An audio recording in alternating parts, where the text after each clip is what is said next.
आज आपण आलेलो शिरसाळे या ठिकाणच्या बसस्थानक मोजणीची आज जागेची मोजणी होत आहे। आपल्यासोबत शिरसाळ्यातले काही ग्रामस्थ जोडलेत। या ठिकाणी अनेक वर्षाचा प्रश्न जे आता कुठेतरी मार्गी लागलेला आहे। काय वाटते या ठिकाणी संबंधित प्रशासनाने येऊन मोजणी देखील केली? नाही, हे शिरसाळ्याकरांसाठी फार आनंदाची बाब आहे। सन्माननीय धनंजयजी मुंडे साहेब यांच्या प्रयत्नातून ही कृषीकडून परिवहन महामंडळाकडे जागा आज हस्तांतरित झाली आणि त्याची मेजरमेंट आज झालेलं आहे।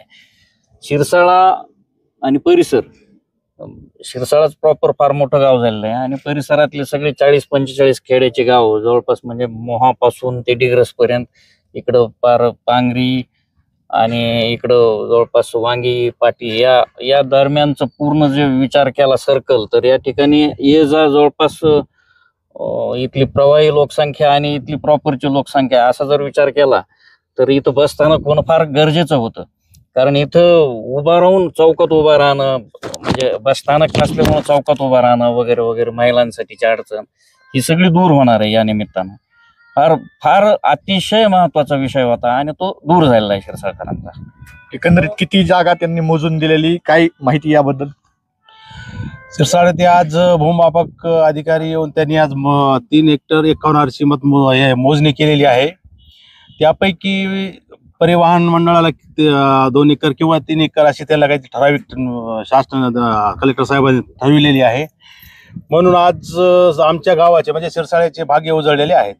आज गेल्या अनेक वर्षापासून आमची मागणी होती किंवा आमच्या गावामध्ये बस स्टँड व्हावा, महिलांना खूप ह्याचा त्रास होत होता, प्रवाशांना त्रास होत होता, परंतु आज आमचे भाग्य आज 9 तारखेला आज आमचे भाग्य उजळले असे आम्हाला आज वाटत आहे। 10 तारखेला आज आमचे भाग्य उजळलेले आहेत। म्हणून आता हे काम असं वाटते की आता तात्काळ हे काम चालूच होईल। ह्यांचे जे आता प्रक्रिया आहे शासनाचे ते पूर्ण झाल्यानंतर आमचं बस स्टँडचे स्वप्न साकार होतील। काय या ठिकाणी मोजणी झालेली काय वाटतं? आणि दुसरा प्रश्न असा आहे, या जमिनीच्या भोवताली जे काही आता शेड आहेत किंवा दुकान आहेत त्यांचं भविष्य काय असणार आहे तुमच्या माध्यमातून? नाही, हे दुकान क्लिअर कट निघते आणि ते काढावंच लागते ना आपल्याला। मोजणी झाली, प्रवाशांना बस स्टँड झालं, हे खूप आनंद झाला आम्हाला की शिरसाळ्यामध्ये बस स्टँड व्हायला। प्रवाशांना एवढं त्रास होतं चौकात उभा टाकून, 2-2 तास एसटी येत नव्हती आणि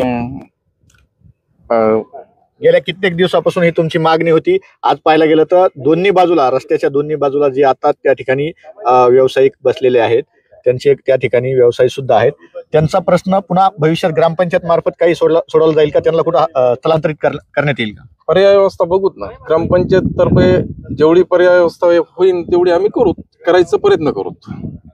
अण्णा, गेल्या अनेक वर्षापासून शिरसाळ्याचा जो प्रश्न होता बसस्थानकाचा तो आता मार्गी लागलेला आहे, तशी मोजणी पण झालेली, काय वाटतं?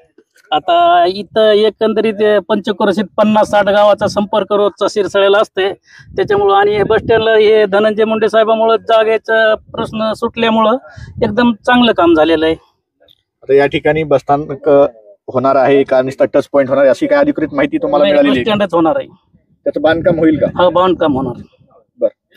काय वाटतं मामा, तुम्ही लय बऱ्याच दिवसांनी इथं तुमचं आयुष्य गेलेलं आहे, एकंदरीत खूप दिवसाची मागणी तुमची बस स्टँडची आता पूर्ण झालेली, कसं वाटतं? हे बस स्टँड जे आहे याला सगळं श्रेय माननीय धनंजय मुंडे साहेब यांचा उपकार मोठा आहे।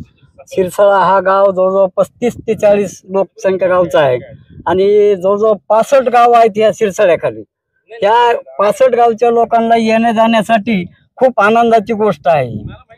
खूप त्रास होता इथून येणं जाणं, एखाद्याचा मुक्काम पडला, जायला राहण्यासाठी सोय नाही, कसल्याच बाबी तर शिरसाळ्याला सोय नाही आणि हे अतिशय चांगली गोष्ट आहे। आणि हे इथं जी काही दुकान आहेत 100-200, ह्या दुकानावाल्यांचे सुद्धा काहीतरी ग्रामपंचायतच्या माध्यमातून त्यांना सुद्धा थोडी जागा देऊन त्यांना ग्रामपंचायतनं कॉम्प्लेक्स काढून द्यावा, याने करून ते सुद्धा उपाशी मारणार नाही, याची सुद्धा दखल घेण्यात यावी। आणि ही जागा 1 हेक्टर 41 बस स्टँडला देण्यात आलेली आहे, 343 गट नंबर। तुमच्या ताब्यातली जी 1 हेक्टर 41 जागा होती ती आता परिवहन विभागाला देण्यात आलेली आहे, काय सांगाल? ही जी कृषी विभागाची 1990 म्हणजे 1990 ते 92 ला इथं मंडळ कृषी अधिकारी शिरसाळा हे म्हणजे कार्यालय होतं, पण काही ऑफिस म्हणजे स्टाफ म्हणा हे म्हणा, मग ही म्हणजे ऑफिस जागा जी आहे ती म्हणजे खूप वर्षापासून म्हणजे असं बंद आहे. तर बऱ्याच दिवसापासूनचा हा म्हणजे शिरसाळा बस स्टँडसाठी कृषी विभागाची जागा माननीय म्हणजे कलेक्टर साहेबांनाही हस्तांतरित कृषी विभागाने 153 बाय 92 मीटरची देण्यात आलेली आहे. 1 हेक्टर 41,000. शिरसाळ्यामध्ये बसस्थानकाची जागा संबंधित अधिकारी मोजून गेलेले, परंतु बीड परळी महामार्ग असेल किंवा परळी शिरसाळा पवनेर महामार्ग असेल, याच्या दोन्ही बाजूला जे व्यावसायिक आहेत त्यांचं अतिक्रमण जरी असलं तर गेल्या 20 ते 25 वर्षापासून ते त्या ठिकाणी ते व्यवसाय करतात. त्यांचा नेमका भविष्याचा प्रश्न काय असणार आपण त्यांच्याकडून जाणून घेऊ. एकंदरीत तुम्ही या ठिकाणी अनेक दिवसापासून व्यवसाय करतात. अतिक्रमण जरी असलं तरी 20 वर्षापासून तुम्ही 20 ते 25 वर्षापासून त्या ठिकाणी तुमचे गाळे आहेत. तुमच्या भविष्यासाठी तुम्ही कोणाकडे मागणी केली? आज शिरसाळे येथे बसस्थानकासाठी जी जागेची मोजणी झाली, त्या चहू बाजूनं जी रोडच्या लगत बीड परळी हायवे असेल किंवा आंबेजोगाई मुरुड मेहकर जी मोठा हायवे मागणी झाली 1996 पासूनच ते रोडची मागणी झाली, रोड झालाय. आज बसस्थानक शिरसाळ आनंदाची गोष्ट आहे. धनंजय मुंडे साहेबांचे या आमच्या वतीनं, सर्वांच्या व्यापाऱ्याच्या वतीनं, ग्रामस्थांच्या वतीनं आभार व्यक्त करतो. परंतु या मागच जी या रोडच्या लगत 25 झालं 20 वर्ष झालं, बरेच आम्ही व्यापारी 40 ते 50 जण आहोत. तर याच्यामध्ये प्रत्येकाने व्यवसाय केला, आजपर्यंत उदरनिर्वाह चालला लागला आहे. आज कंडिशन अशी झाली की इरिगेशनची जागा भरपूर आहे, ग्रामपंचायतल्या जागा भरपूर आहे, रोड लगत जागा असताना ग्रामपंचायतचं काम आहे, त्यांनी जागा कुठेतरी व्यापाऱ्यांना उपलब्ध करून देणं गरजेचं आहे. मान्य आम्हाला बस स्टॉप पहिले चांगली गोष्ट आहे, आनंदाची गोष्ट आहे, गावाचा विकास होणं ही तितकीच गरजेची गोष्ट आहे. तसंच जी आम्ही 25 वर्षापासून व्यापारी आहेत त्यांचा पण विचार कुठेतरी ग्रामस्थांनी, ग्रामपंचायतनी, प्रशासनानं, महामंडळानं जी ज्यांच्या वतीनं करता येईल ती केलं तर आमच्यासाठी चांगलीच गोष्ट आहे आनंदाची. तसंच जेवढं आम्हाला जास्त अपेक्षा नाही, जेवढी मार्केटला आम्हाला एक 10-20 फुटाची जी जागा लागेल ती जरी आम्हाला उपलब्ध करून दिली तरी बस होऊन जाईल. काय सांगाल काका? या ठिकाणी अनेक दिवसापासून व्यवसाय करते सगळे व्यावसायिक, पण त्यांना कुठेतरी आता अतिक्रमणाच्या नावाखाली काढण्यात येणार आहे. त्यांच्या भविष्याचा प्रश्न कसा असतो? सर, आम्हाला लई खूप आनंद झाला इथं बस स्टँड व्हायला. मात्र हे लोक जे दुकानदार आहेत हे पहिले 25 वर्षापासून ते जागेवर आहे, त्यांचे पत्राचे दुकान आहे, बारके 10-10 फूट बी जागा सोडून बी बस स्टँड होतंय महाग त्याच्या, ते हिशेबानं त्यांना ते जागा 10 फूट सोडून मधात बांधकाम करून घ्यावे.